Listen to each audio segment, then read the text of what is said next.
फिर एक आदमी जिसका चेहरा पूरी तरह गोल और खाली था डांटे को डांटते हुए बोला, मैंने तुम्हें पहले ही चेतावनी दी थी। डांटे गिड़गिड़ाता है, ह्यूंग प्लीज मुझे इस जगह से निकालो। लेकिन वह आदमी जवाब देता है, अब कुछ फर्क नहीं पड़ता। वैसे तो यह गोल चेहरा वाला आदमी डांटे का बड़ा भाई है, लेकिन डांटे को अपने भाई के असली चेहरे का कोई अंदाजा नहीं है। बचपन से ही डांटे को एक बीमारी है जिसे सिलेक्टिव प्रोसोपैग्नोसिया कहते हैं। सिलेक्टिव प्रोसोपैग्नोसिया एक विकार है जिसमें व्यक्ति चेहरे पहचानने में असमर्थ हो जाता है, लेकिन वस्तुओं को बिल्कुल ठीक पहचान सकता है। यह हल्का या गंभीर हो सकता है। कुछ लोग अजनबियों के चेहरे नहीं पहचान पाते, तो कुछ अपने करीबी परिवार वालों या अपनी ही शक्ल तक नहीं पहचान पाते। उन्हें लोगों को आवाज, चलने के अंदाज, बालों की स्टाइल, कपड़ों आदि से पहचानना पड़ता है। इस बीमारी की वजह से डांटे हमेशा अपने भाई को किसी अजीब प्राणी की तरह देखता था। इसलिए खुद के लिए आसान बनाने के लिए उसने अपने भाई को बस एक सादे गोल के रूप में कल्पना कर लिया था। अचानक डांटे की आंखें खुल जाती हैं। उसका बुरा सपना टूट जाता है और वह खुद को लीची और रामबुटान के बगल में लेटा हुआ पाता है। उन्होंने उसे बचाया था। दोनों बताते हैं कि उन्हें वह बेहोश अवस्था में सीवर में मिला था। डांटे हैरान है कि वे उसे बचाने आए। लीची कहता है, हमने वादा किया था ना कि जेल से साथ साथ भागेंगे। डांटे माफी मांगता है, सॉरी मैंने तुम्हें रोका, लेकिन अब तुरंत भाग चलें। लीची जवाब देता है, रामबुटान पूरी तरह थक चुका है, हम पहले ही काफी दूर आ चुके हैं। देखो हम जेल की सामने वाली दीवार के ठीक पास हैं और हमें एक ऐसी जगह भी मिल गई जहाँ कोई गार्ड टावर नहीं है। उन्होंने अलाव जला रखा है। रामबुटान पूछता है, तो ड्रिल मर गया? डांटे सिर हिलाता है, हाँ मर गया। वहाँ पीछे सब पागल हो गए थे और बहुत ज्यादा फॉग खाने के बाद फटकर मर गए। रामबुटान समझाता है, इसे फॉलिंग कहते हैं, फॉग की ओवरडोज से मौत। जैसा हमने तुम्हें बताया था,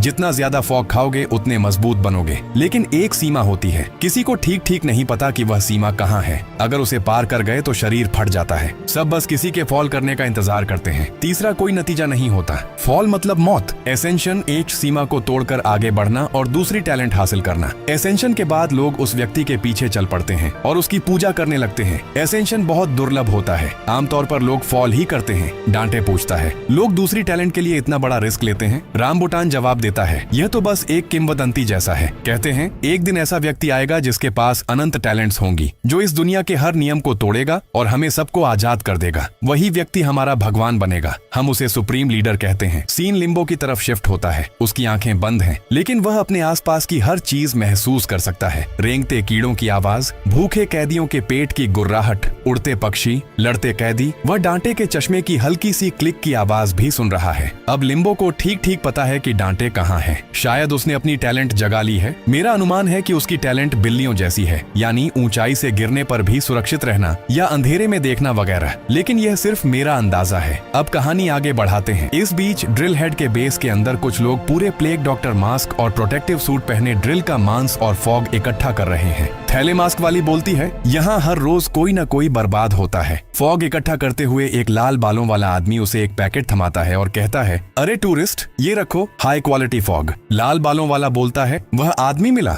थैले मास्क वाली बोलती है, कौन? वह एक बाजू वाला। कोई जानता है शायद। लाल बालों वाला बोलता है, पूरे 1 साल हो गए और तुम्हें बस इतना पता है। थैले मास्क वाली बोलती है, देखो यह काम अब मेरे लिए फायदेमंद नहीं रहा। आखिरकार यह तो फॉगलैंड ऑपरेशंस ब्यूरो का ऑन ऑर्डर है ना। लाल बालों वाला चिढ़कर बोलता है, बकवास बंद करो। थैले मास्क वाली बोलती है, इस साल दाम बढ़ गए हैं, क्या तुम ज्यादा पैसे दे सकते हो? लाल बालों वाला बोलता है, अगर तुम उसे मेरे पास लाओगे तो जितना मांगोगे उतना दूंगा। लाल बालों वाले की आंखें चमक रही हैं। वह शायद खुद भी फॉग यूजर है। दूसरी तरफ सुबह हो चुकी है। डांटे, लीची और रामबुटान जेल से भागने के लिए पूरी तरह तैयार हैं। डांटे दीवार पर खून के धब्बे देखता है। जब वह रामबुटान से इसके बारे में पूछता है तो रामबुटान कहता है, मुझे भी नहीं पता, रात में कोई आवाज नहीं आई थी। किसी कारण से डांटे का दिल बेचैनी से धड़कने लगता है। फिर भी डांटे पूछता है, क्या मैं किसी तरह तुम्हारी मदद कर सकता हूँ? रामबुटान हाँ कहता है और उसे एक थैला थमा देता है। बोला, इसे बहुत संभाल कर रखना। फिर वह पूछता है, क्या तुम भगवान में विश्वास करते हो? डांटे जवाब देता है, हाँ। रामबुटान पूछता है, क्या तुम कोई प्रार्थना सुना सकते हो? डांटे कहता है, हाँ सुना सकता हूँ, लेकिन मुझे सिर्फ हमारे पिता वाली प्रार्थना आती है। रामबुटान मुस्कुराता है और कहता है,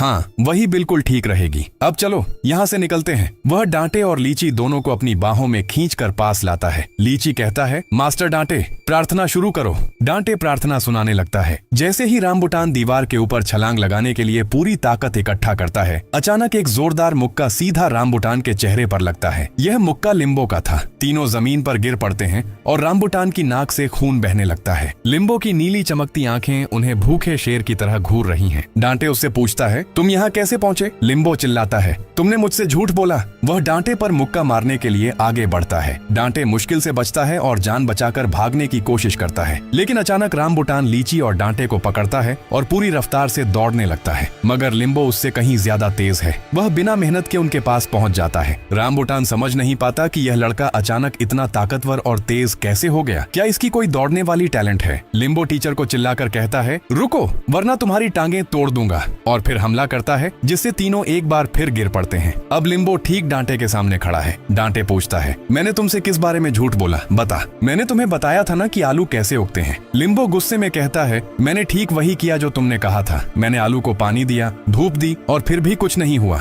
डांटे जवाब देता है, क्या तुम पागल हो? अभी तो सिर्फ एक दिन हुआ है, इतनी जल्दी कैसे उग सकता है? लिम्बो पूछता है, तो मैं अपना समय बर्बाद कर रहा था? डांटे कहता है, नहीं बिल्कुल नहीं, हर चीज को उगने में समय लगता है। यह बात स्पष्ट नहीं है क्या? बेवकूफ, कम से कम एक हफ्ता तो इंतजार करो, तब पता चलेगा कि उगेगा या नहीं। लिम्बो थोड़ा शांत हो जाता है। ओह अब समझ आया, लेकिन तुम लोग कहाँ जा रहे हो? डांटे जवाब देता है, मैंने तुम्हें बताया था ना, मैं इस नरक से बाहर निकल रहा हूँ और अब तुम्हें मेरी जरूरत भी नहीं है। लिम्बो रामबुटान और लीची को देखता है और कहता है, तो ये सब इन दोनों की वजह से हुआ? डांटे जल्दी से लिम्बो से कहता है कि उन्हें नुकसान मत पहुंचाना और बस चला जाए, लेकिन लिम्बो ठंडे स्वर में जवाब देता है, क्या तुम मरना चाहते हो? तुमने मुझसे कहा था कि तुम जीना चाहते हो, याद है? और अब तुम इनके लिए मरने को तैयार हो? रामबुटान गुस्से में उसे चुप रहने को कहता है, फिर एक दुष्ट मुस्कान देता है और बोला, बस यहाँ से गायब हो जा। वह डांटे की तरफ मुड़ता है और कहता है, डांटे हमारे साथ चलो। डांटे को बहुत बेचैनी महसूस हो रही है और वह उनके साथ जाने में हिचकिचाता है। रामबुटान डांटे का हाथ पकड़ता है और कहता है, तुम इस पागल की बात सुन रहे हो? इसका दिमाग तो सच में पिघल रहा है, इसकी मत सुनो।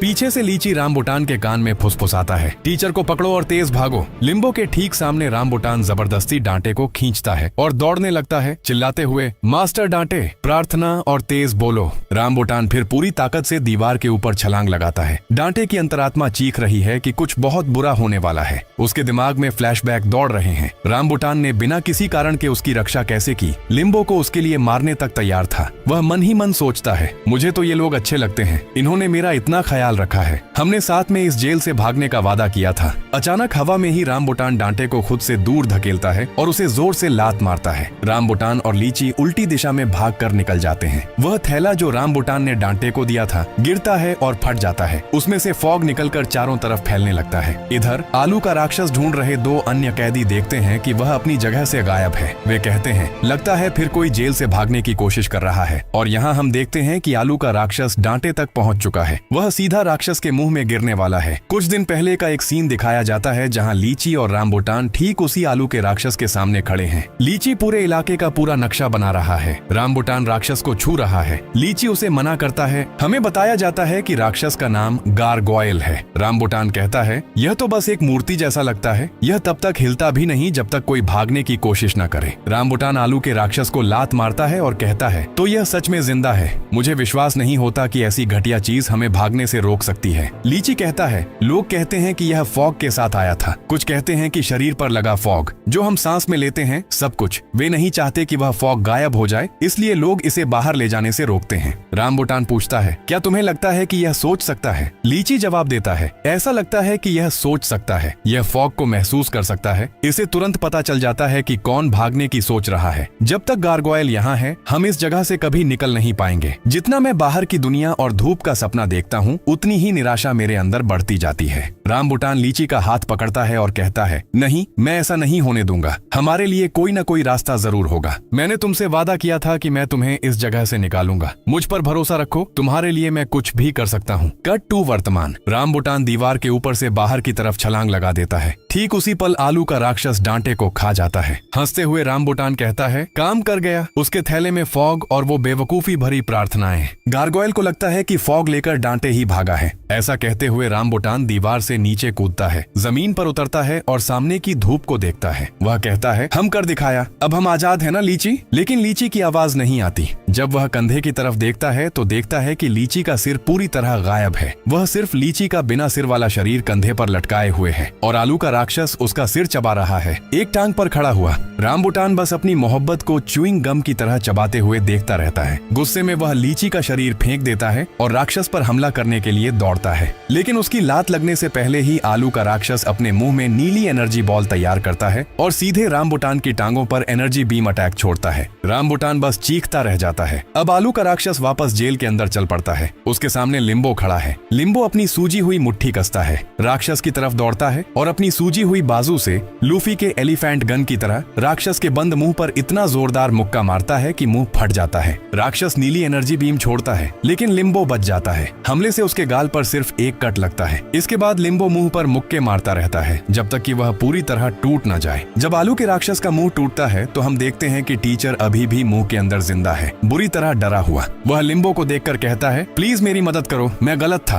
प्लीज। लिम्बो अपनी सूजी हुई हाथ से डांटे को पकड़ता है, राक्षस के मुंह से बाहर खींचता है और जमीन पर फेंक देता है। डांटे लिम्बो की टांग पकड़ लेता है और कहता है, मुझे लगा मैं मर जाऊंगा, मुझे लगा तुम भी मुझे मारने आए हो, तुम इतने डरावने क्यों व्यवहार कर रहे हो। लिम्बो उसे आंखें खोलने को कहता है और बोलता है, कहो, मैं अब कहीं नहीं जाऊंगा। इस समय तक राक्षस दोनों के बहुत करीब आ चुका है, जिसे देखकर डांटे चीखने लगता है। वह चिल्लाता है, 182 तेज भागो, राक्षस आ गया। लिम्बो डांटे को लात मारता है और कहता है, उसे कहो मैं दोबारा नहीं छोड़कर जाऊंगा। मैंने तुम्हें कई बार कहा था, इस जगह से बाहर निकलने का कोई रास्ता नहीं है। मैं झूठ नहीं बोल रहा, जल्दी से वह कहो जो मैंने कहा है। आखिरकार डांटे कहता है, मैं दोबारा नहीं जाऊंगा। जैसे ही डांटे यह कहता है, आलू का राक्षस तुरंत वहाँ से गायब हो जाता है। डांटे कहता है, यह कैसा जीव था, क्या मैं सपना देख रहा हूँ। वह लिम्बो से पूछता है, लीची और रामबुटान का क्या हुआ, क्या वे भाग निकले। लिम्बो जवाब देता है, दोनों मर चुके हैं। जो तुमने अभी देखा वह भ्रम नहीं था। जो भी इस जमीन से भागने की कोशिश करेगा वह मर जाएगा, चाहे वह कितना भी ताकतवर क्यों न हो। कोई हॉलो वन को हरा नहीं सकता। फिर हमें लीची और रामबुटान की लाशें दिखाई जाती हैं। रामबुटान की दोनों टांगे गायब हैं और लीची का सिर नहीं है, मतलब उनकी टैलेंट्स को हॉलो वन ने उनसे छीन लिया था। सीन बदलता है बोन ईटर पर, उस नरभक्षी पर जिसे बोन ईटर कहते हैं। वही थैले वाला मास्क पहने आदमी उसके सामने खड़ा है और पूछता है, क्या तुम सच में लोगों को खाते हो या बस लोगों को डराने के लिए यह नाम रखा है। बोन ईटर अपनी लंबी जीभ बाहर निकालता है, उसे छूता है और कहता है, मुझे भी उत्सुकता है कि तुम्हारा स्वाद कैसा है। फिर वह पूछता है, तुम बहुत बहादुर लगते हो बच्चे, यहाँ क्या करने आए हो। थैले मास्क वाला कहता है, मुझे किसी को ढूंढने में मदद चाहिए। वह एक फोटो दिखाता है और कहता है, यह कैदी नंबर 182 है, लंबाई 182 सेमी, चेहरे के दाहिनी तरफ 2 तिल हैं, दाहिना हाथ गायब है। बोन ईटर फोटो देखता है और कहता है, बहुत स्वादिष्ट लग रहा है, क्या मैं इसे खा सकता हूँ। थैले मास्क वाला जवाब देता है, अगर तुम्हें इतना पसंद आ गया तो मैं क्या कर सकता हूँ। बोन ईटर कहता है, तुम मुझे अच्छी तरह जानते हो, तुम असल में हो कौन। थैले मास्क वाला जवाब देता है, यह मैं हूँ जो सिर्फ ताकतवरों के इलाके में जी रहा हूँ। मैं डिस्ट्रिक्ट ए का सीनियर हूँ। और हम देखते हैं कि थैले मास्क वाले की बाजू पर एक जिप है। मुझे पक्का नहीं कि वह जिप उसके कपड़ों पर है या असली त्वचा पर। और लिम्बो से उसकी क्या दुश्मनी है मुझे नहीं पता, लेकिन अगर आपको जानना है कि आगे फॉगलैंड में क्या हुआ तो चैनल को सब्सक्राइब करके कमेंट्स बॉक्स में नेक्स्ट पार्ट लिखना मत भूलना। वीडियो बनाने में बहुत मेहनत लगती है, इसलिए अपने इस भाई के लिए एक लाइक जरूर कर देना और हो सके तो वीडियो को थोड़ा हाइप भी दे देना ताकि वीडियो को अच्छा बूस्ट मिल सके। तो मिलते हैं जल्दी ही नेक्स्ट पार्ट में, तब तक के लिए बाय बाय।